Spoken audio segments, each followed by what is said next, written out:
नमस्कार दोस्तों, आप सभी का स्वागत है आपके अपने चैनल पर। स्टार्ट करते हैं क्वेश्चन। किस अनुसूची के तहत राज्यों और केंद्र शासित प्रदेशों की सूची का उल्लेख किया गया है? प्रथम, तीसरी, पांचवी और नौवीं। तो प्रथम अनुसूची के तहत उल्लेख किया गया है राज्यों और केंद्र शासित प्रदेश का। Next question. हरे सवाल के कारण हरे होते हैं। हरे सवाल किसके कारण हरे होते हैं? तो phyco erythrin, chlorophyll, xanthophyll, phycobilin. तो हरे सवाल क्लोरोफिल के कारण हरे होते हैं। Next question. निम्न में से कौन गुप्त काल के दौरान चिकित्सा कर अपने कार्य के लिए जाना जाता है? चरक, सुश्रुत, सोमिला, पाणिनि। तो गुप्त काल के दौरान चिकित्सा के लिए सुश्रुत जाने जाते हैं और चरक कनिष्क के दरबार में चिकित्सक थे। नीति आयोग में नीति का क्या अर्थ है? National index of transcending Indian, national institute of transforming India, tracking भारतीयों के लिए राष्ट्रीय संस्था, national institution for transforming India. तो नीति का अर्थ national institute for transforming India. Next question. निम्न में से किस शासक ने मस्जिद 2.5 दिन का झोंपड़ा का निर्माण कराया? बलबन ने, अब्राहम लोदी ने, इल्तुतमिश ने, कुतुबुद्दीन ऐबक ने। तो 2.5 दिन का झोंपड़े का निर्माण कुतुबुद्दीन ऐबक ने करवाया था और कुतुब मीनार का निर्माण भी कुतुबुद्दीन ऐबक ने शुरू करवाया और इल्तुतमिश ने उसको पूरा करवाया था। Next question. निम्न में से कौन भारत में पूंजीगत लाभ कर शब्द का उत्कृष्ट वर्णन करता है? कॉरपोरेट बॉन्ड से प्राप्त लाभांश प्रकार, 1 वर्ष के दौरान पूंजीगत संपत्ति की बिक्री से लाभ प्रकार, बैंक सावधि जमा से प्राप्त ब्याज प्रकार, 12 महीनों से अधिक के लिए शेयरों की बिक्री से लाभ प्रकार। तो पूंजीगत लाभ कर का शब्द का अर्थ है 1 वर्ष के दौरान पूंजीगत संपत्ति की बिक्री से लाभ कर। Next question. संविधान सभा की प्रारूप समिति के सदस्य कितने थे? 9, 7, 14, 8।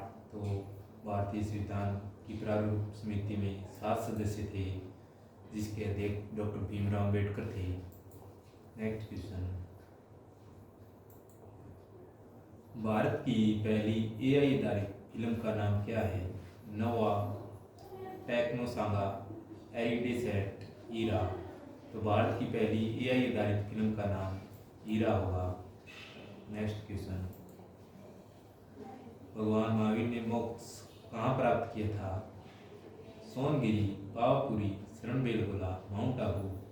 तो भगवान महावीर को मोक्ष की प्राप्ति पावापुरी में हुई थी और उनको ज्ञान जर्बिग्राम में हुआ था प्राप्त। चुनाव में प्रयुक्त होने वाली अमिट स्याही में कौन सा रासायनिक यौगिक मौजूद होता है? Silver chloride, silver iodide, silver nitrate, silver sulphate. तो चुनाव में प्रयुक्त होने वाली अमिट स्याही में सिल्वर नाइट्रेट का उपयोग किया जाता है। Next question. निम्न में से कौन सी नदी मेकाल श्रेणी से निकलती है? तापी, वर्धा, काली सिंधी और नर्मदा। तो मेकाल श्रेणी से नर्मदा नदी निकलती है। नेक्स्ट। निम्न में से किस मौलिक कर्तव्यों का उल्लेखित किया गया है? भाग 4A में, अनुसूची 4A में, भाग 3 में, भाग 4 में। तो मौलिक कर्तव्यों का उल्लेख भाग 4A में किया गया है। भारत का सबसे बड़ा बॉक्साइट उत्पादक राज्य है? उड़ीसा, झारखंड, आंध्र प्रदेश, गुजरात। भारत का सबसे बड़ा बॉक्साइट उत्पादक राज्य उड़ीसा होगा। नेक्स्ट। दिल्ली सल्तनत में दीवान आरिज किस विभाग से संबंधित है? विदेश कार्य, साहित्य पत्राचार, सैन्य विभाग, वित्त विभाग। तो दिल्ली सल्तनत में दीवान आरिज सैन्य विभाग से संबंधित है, जिसको शुरुआत बलबन ने की थी।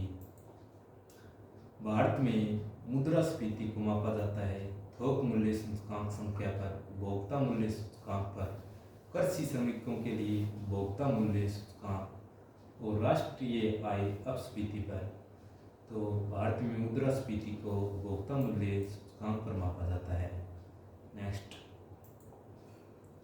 निम्न में से कौन सा पानी में घुलनशील विटामिन है? बी, ए, सी या के? तो पानी में घुलनशील विटामिन सी होगा और ए, डी और ई के वसा में घुलनशील विटामिन है। नेक्स्ट, भीमबेटका एक विश्व धरोहर स्थल है जो किसके लिए जाना जाता है? अशोककालीन स्तंभ के लिए, प्रागैतिहासिक शिलाश्रय के लिए, या एक शैलीय मंदिर के लिए, या बौद्ध स्तूप के लिए? तो भीमबेटका प्रागैतिहासिक शिलाश्रय के लिए जाना जाता है। नेक्स्ट,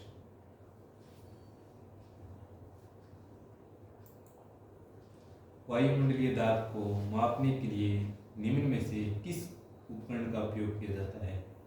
बैरोमीटर, गैल्वेनोमीटर, एमीमीटर या पायरोमीटर? तो वायुमंडलीय दाब को मापने के लिए बैरोमीटर का उपयोग किया जाता है। भारत में राष्ट्रीय आपातकाल कितनी बार घोषित किया गया? 4 बार, 3 बार, 2 बार या केवल 1 बार? भारत में राष्ट्रीय आपातकाल अब तक 3 बार घोषित किया जा चुका है। नेक्स्ट, निम्न में से कौन सा राष्ट्रीय आय की गणना में शामिल है? नहीं है। निम्न में से कौन सा राष्ट्रीय आय की गणना में शामिल नहीं है? क्वेश्चन ये है। भविष्य निधि में नियोक्ता का सिद्धांत, बेरोजगारी भत्ता, सरकार द्वारा निःशुल्क सेवाएं या रक्षा और सुरक्षा सेवाएं? तो राष्ट्रीय आय की गणना में बेरोजगारी भत्ता शामिल